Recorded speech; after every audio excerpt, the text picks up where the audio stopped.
Santa Clara, California.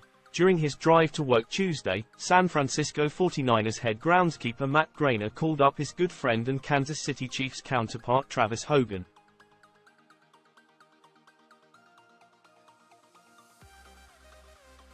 The message: "Bravo!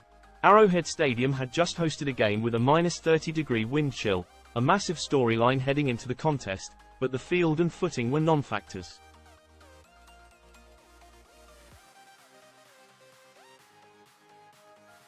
It didn't look like Augusta National, far from it," Grainer said this week. "But to have the footing the way it was with those conditions and those temperatures, it was a marvel."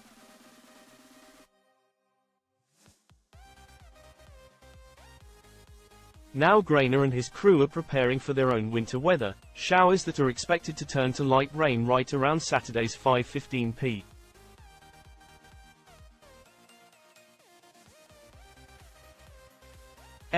PT kickoff.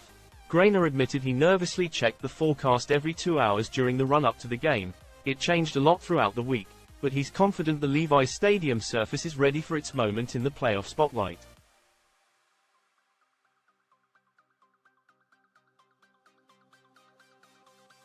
After all, the surface is greener and healthier than it's ever been at this time of year, thanks in part to a new tool in Grainer's arsenal, a bank of grow lights that arrived in mid-November.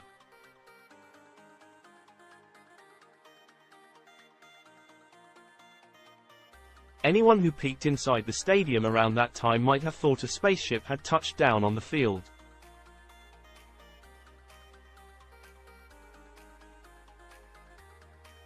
The lights are neon pink and cover a third of the field.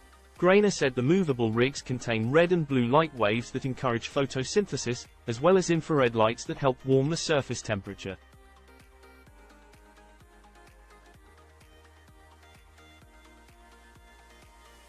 Which is to say, they help the grass grow.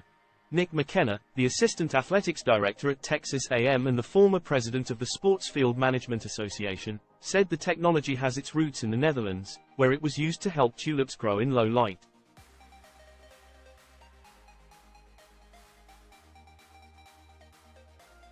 Major League Soccer has used grow lights for a while on its pitches, with NFL teams like the Chiefs and Baltimore Ravens catching on in recent years.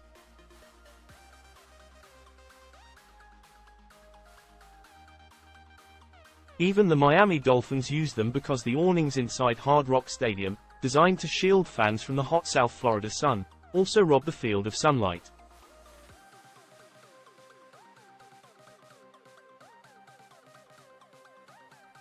"We've got these newer stadiums where a lot of it is about the fan experience," McKenna said.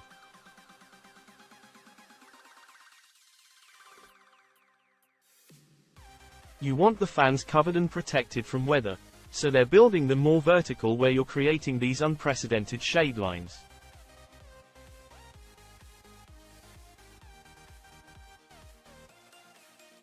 And at the end of the day, grass is a plant. It's got to have a certain amount of light.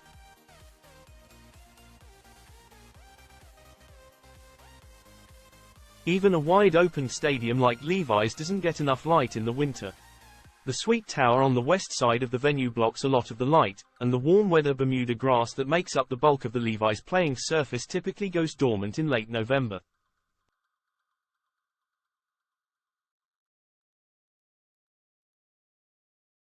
The grow lights are designed to keep it awake a little longer." Grainer said the north side of the field gets more natural light than the south side, which is why the grow lights have spent more time on the south end of the field.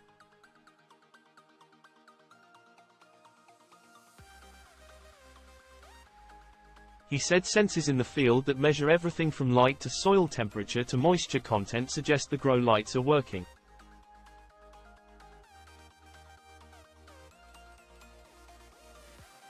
So do less scientific methods such as how often his crew has to cut the grass or how much paint is needed in the end zones, logos and other areas.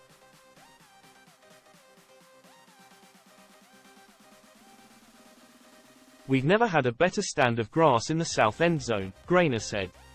"We've never grown out of paint as much as we have in the south end zone.